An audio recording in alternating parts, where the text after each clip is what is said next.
Well, growing up, did your mom ever tell you how important it was to take care of your skin? You know, I don't think mine did, but I love her anyway. And for this mother and son duo, skincare isn't just a priority, it is a necessity. Skincare maintenance is a trend that Dr. Richard and Dana LeConey from the Institute of Anti-Aging are seeing more and more with their patients. And they are joining us now with mother and son duo, Amy and Michael. Welcome to the show, everybody.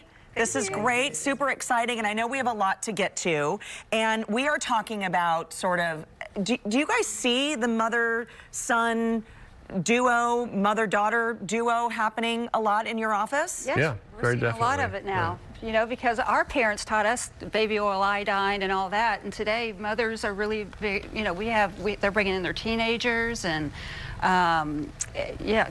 For a lot of folks, I mean, I remember the first time I heard about this idea that it's about prevention, right? And younger people getting Botox, getting fillers. I thought it was all baloney. But explain to us why this is a strategy that you've seen to be really effective in your office. Well, it definitely is. You know, Botox, of course, is all about prevention, because if you can get involved before the wrinkles form, then you can keep them from ever forming. As long as you do it consistently, those wrinkles of facial expression just will not form. Genius. Okay, well, let's chat about Michael, because your face looks flawless to me, but I think... Chiseled. Chiseled, right? Straight from a Disney film. Do you have a before photo that we can see? What was the thing that you... What bothered you?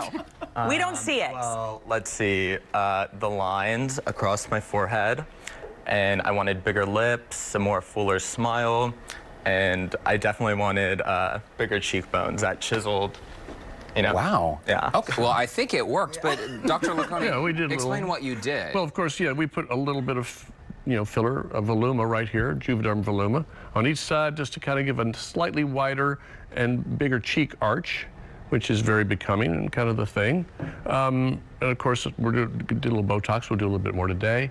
And what else have we done? The lips. We did. Oh, that's right, the lips. Just a couple days ago. How could I forget? Okay, so just a couple days ago, and you see no bruising. This was the in-office treatment that you have. So what's interesting about fillers is that the results show immediately, as you're seeing when the injection is going in. What you see is what you get. Great instant gratification type of treatment. And just a couple days, if you just look straight into the camera there, perfect. Look at that, no bruising. The lips look amazing. Okay, now we're going to go with a little Botox. So we can't have Michael talk, but we're going to have Dr. LeConey start with this. And this is all about prevention. So he does quarterly Botox in the forehead and then around the eyes. I hate saying quarterly is about right. Some people can make it stretch a little longer, but the idea is you want to keep those muscles weaker, not absent so you don't look like a mannequin. Right. But you want them weaker so they don't crease the skin. And that's the point. When we're doing the injection now, as you can see, this is preventative. So you're not having those deep set lines later in life. You're able to kind of age gracefully where they're not going to be set, you know? I mean, everybody wants to have a little bit more crease-less. Of course. Dana, is it true, too, that the earlier you start doing Botox, the less Botox you need over time? That's true, because you're breaking that muscle memory. So the muscle just forgets to crease. Yeah. And when that muscle is contracting, that's what's breaking down the collagen and causing the creases, right? And so now he's going to put a little filler inside that crease on the Now, Michael was, you know, concerned about this little area here because he sees it getting deeper. And, you know, with Botox, it'll minimize that because this is one of the motions that we're going to interfere with the Botox. But still, there's a little bit of a line there that's already started. So we can come in here and just put a little bit of this dermal filler. Hang in there, Mike. You're doing great. And as part of Michael's maintenance plan, we mentioned that he does the quarterly Botox. The fillers, though, they last a lot longer. That only happens once a year. So it's sort of like getting a tooth cleaning, a teeth cleaning, right? When you go to the dentist and get a cleaning, you do that a couple times a year.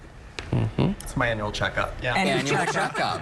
All right, let's chat about Mom over here. Amy, again, you look flawless to me, but what were some of the things that you wanted to have fixed? I just liked more of a maintenance look. I don't like to have a lot done at once. I just like little, but what I like to have fixed is more my lines, my crease, my frown lines, I think are real important to women. We kind of droop. So before you had more of a crease above your lip. And they're going to fix, right. And they just did that a few days ago and filled me, so I'm still a little swollen. Don't look swollen to me. But no, not at all. And so, go ahead. There's new techniques that minimize bruising. One of them is the use of the cannula and things like that. So. Right, and that's the smaller needle, basically, of what you're using, Basically, right? yes. Right. Okay, and here's the in-office of what happens. So that's around the lips and then around the cheek area. And this is your routine. So you do quarterly Botox for forehead and crow's feet, and then the annual fillers, of course, and also a monthly hydrofacial and dermal infusion, which is super important to keep that skin. I do a hydrofacial weekly. Oh my gosh, weekly. She's trying. And just go for it. So Dr. here we go. LeConey. We're going to put a little bit, we're concerned is a little bit of the depth here, the smile line. So we're just going to put a little tiny bit of the dermal filler right in here. And as you're doing this, Doctor, Courtney and I want to just fully disclose that we're huge fans, because not only from the hydrofacials to the Botox, but you guys have, a couple weeks ago when I was sick, you guys gave me the B12 shot, prevented my, you know, full-blown cold that wanted to happen. Absolutely. Now, see how that de-accentuated that crease right there? It was very sharp. There's still a crease here because that's natural. People Right. have a fold here. But what we did was we just kind of softened it, made it a little bit less noticeable. I think it looks Look great. Yeah, absolutely. Okay, let's tell everybody about the specials going on right now. This is one way for you guys to get in on these great deals if you're thinking about Botox or any of these fillers that we talked about. Of course, Botox is $10 per unit, and then $100 per syringe of filler. $95 for that dermal infusion, which is really great for the glowing skin. $25 a B12 shot, and also weight loss shot. What? Oh yeah, I get those too. Did I mention that? No. It's true, I do. How many of those can I get a day? Because Dana's always like, you're getting the B12, just add in the weight loss shot. Well, I've never even heard of this before. Sign me up. We I made it a secret. You like what you see? I like it. I'm kidding. All right, guys, thank you so much. Again, antiageinstitute.com, or you can call 713-807-1000. Courtney, didn't you get a little Botox before the show today? I mean, a little BSB. Never hurt anybody. Not a joke. Not a Botox joke. backstage. Guys, you look great. Thank you you. so much for Thank coming you. by. Hey, still ahead on Houston Live.